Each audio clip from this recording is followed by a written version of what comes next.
Assalamualaikum warahmatullahi wabarakatuh. Salam sejahtera untuk kita semua. Saya Lady Karisma Maharani dengan NIM 117. Saya Viola Tamestiasi dengan NIM 100. Saya Nandalvina Anwar dengan NIM 119. Saya Wira Kurniawan dengan NIM 125. Pada kesempatan kali ini, kami akan mempresentasikan hasil diskusi dari kelompok kami dengan materi model pembelajaran Nestet. Sebelumnya, materi akan dibacakan oleh rekan saya bernama Viola. Silahkan kepada Viola.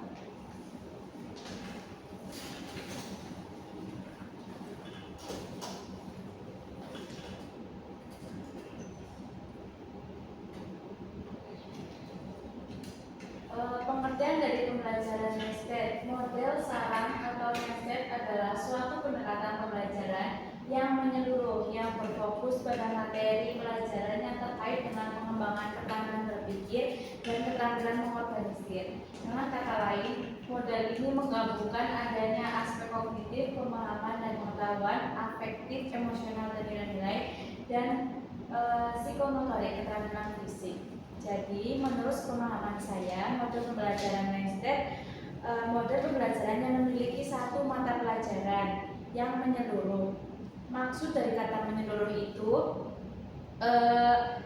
di dalamnya terdapat keterampilan berpikir dan keterampilan terorganisir. Maksud dari keterampilan berpikir adalah keterampilan yang mencakup pemahaman dan pengetahuan dari masing-masing siswa. Sedangkan keterampilan terorganisir yaitu keterampilan yang bisa didapatkan dari interaksi siswa seperti berkelompok. Dalam hal ini, siswa dapat memaparkan pendapatnya antara satu dengan yang lainnya.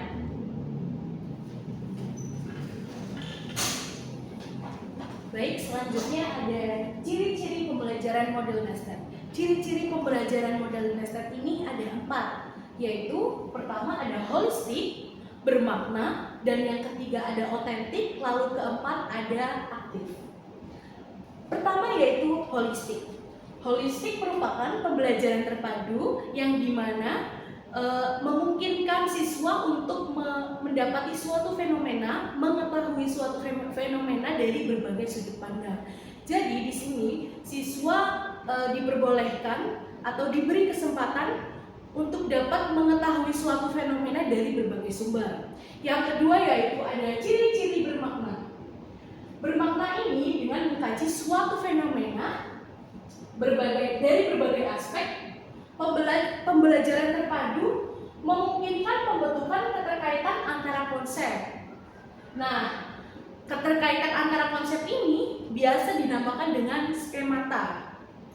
Dan yang ketiga yaitu ada otentik. Otentik ini pembelajaran terpadu yang dimana memungkinkan siswa untuk dapat memahami prinsip dan konsep dari pembelajaran secara langsung, karena pembelajaran ini siswa diminta untuk dapat memahami konsep dan aspek maupun prinsip secara langsung. Yang keempat yaitu ada aktif. Pembelajaran terpadu yang menekankan pada keaktifan siswa. Jadi guru diharapkan untuk dapat menilai keaktifan siswa dilihat dari sisi secara fisik, mental, intelektual, dan emosional. Berikut sudah saya sebutkan ciri-ciri pembelajaran model Nestet. Selanjutnya kepada Mananda.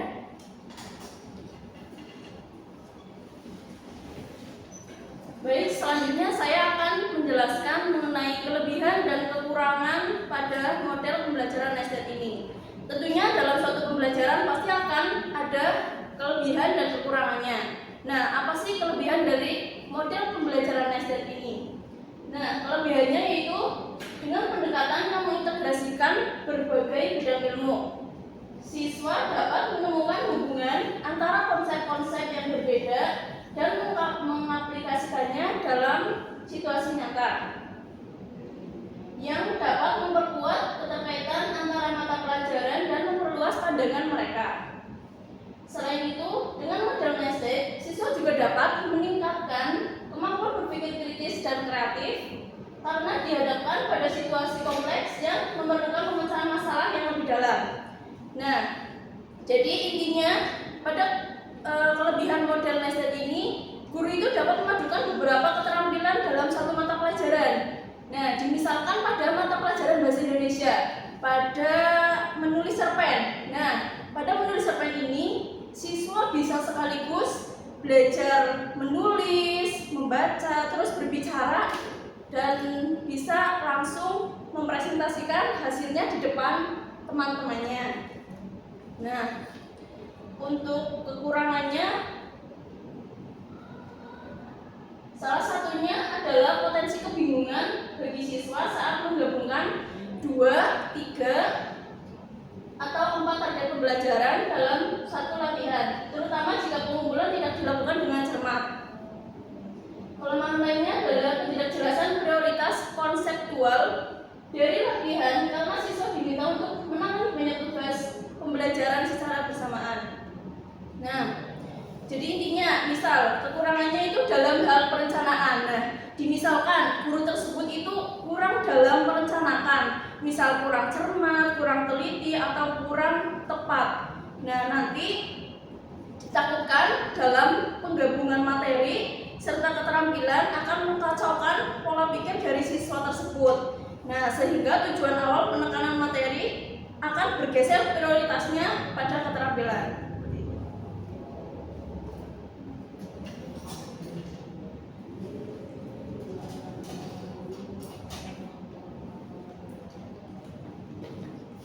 Untuk materi yang selanjutnya yaitu mengenai implementasi penggunaan model nested. Pada model nested ini di sekolah dasar itu dapat kita terapkan terutama di kelas tinggi, karena tentunya itu telah disesuaikan dengan tingkat perkembangan dan pengetahuan siswa. Artinya dalam implementasi ini harus disesuaikan dengan tingkat perkembangan dan pengetahuan siswa. Dan juga guru itu perlu memastikan bahwa materi yang diajarkan itu sesuai dengan pemahaman siswa. Dan juga dalam memberikan materi itu tidak boleh terlalu rumit gitu. Jadinya apa yang guru itu sampaikan itu paham pada materi yang disampaikan oleh guru tersebut. Dan juga dalam mengimplementasikannya perlu diawali dan menentukan konten yang dapat dicapai dalam satu pembelajaran dan keterampilan yang dikombinasikan. Dan juga penggunaan ini terpacu itu pada satu mata pelajaran. Jadi di dalam satu mata pelajaran tersebut tuh memadukan antara keterampilan yang dikombinasikan. Keterampilan tersebut itu seperti halnya dalam mengorganisasi keterampilan, konsep, perilaku yang sesuai dengan tujuan pembelajaran. Dan juga dalam penyusunan langkah pembelajaran itu harus secara sistematis sehingga dalam pembelajarannya itu mudah dipahami dengan baik oleh peserta didik. Hal inilah dalam proses pembelajaran itu bisa dimulai dengan mengidentifikasi tujuan yang ingin dicapai dalam mata pelajaran, dan juga guru harus mengetahui keterampilan apa yang akan digabungkan dalam mata pelajaran yang akan diajarkan.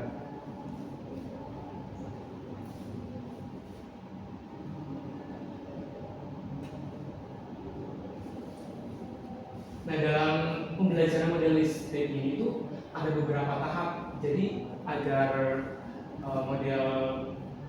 agar pembelajaran model nested ini terlaksana dengan baik itu ada beberapa tahap, yaitu tahap perencanaan, tahap pelaksanaan, dan tahap evaluasi.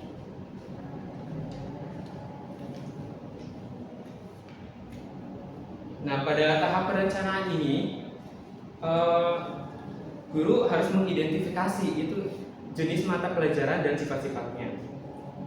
Terus yang kedua itu para pendidik itu secara aktif memilih materi pembelajaran yang standar kompetensi dasar yang indikator tepat. Hal ini dengan adanya pemilihan bahan ajar yang sesuai akan memperoleh pada tujuan pembelajaran sesuai dengan standar yang ditetapkan.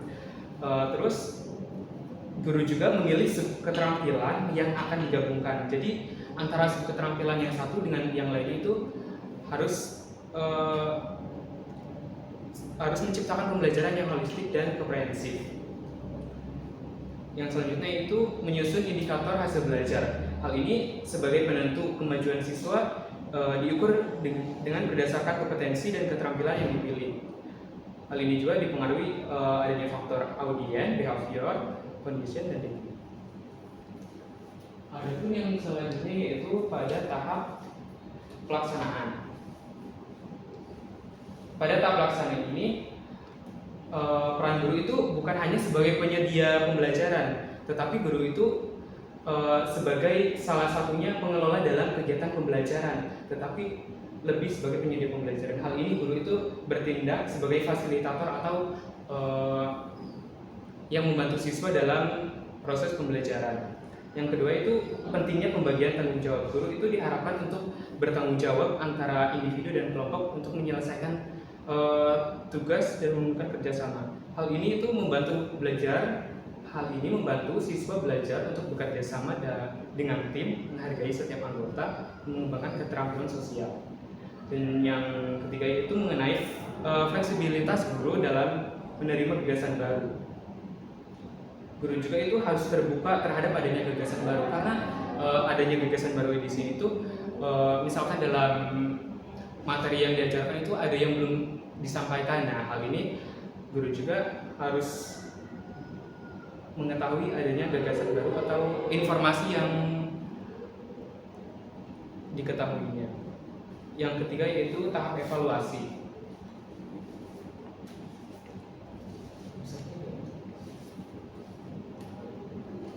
Pada tahap evaluasi ini, proses evaluasi itu mencakup adanya penilaian, yaitu terhadap jalannya teknik pembelajaran dan pencapaian pembelajaran. Pada tahap ini itu guru memberikan kesempatan kepada peserta didik untuk mengevaluasi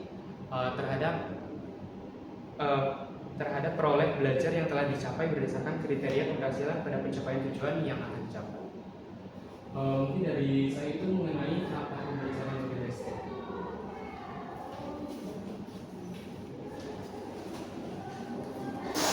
Baik, demikian hasil pembahasan diskusi dari kelompok kami terkait model pembelajaran STEP. Kami mohon maaf apabila selama kami dalam menyampaikan hasil diskusi ini banyak terdapat kesalahan, dan kami ucapkan terima kasih. Wassalamualaikum warahmatullahi wabarakatuh.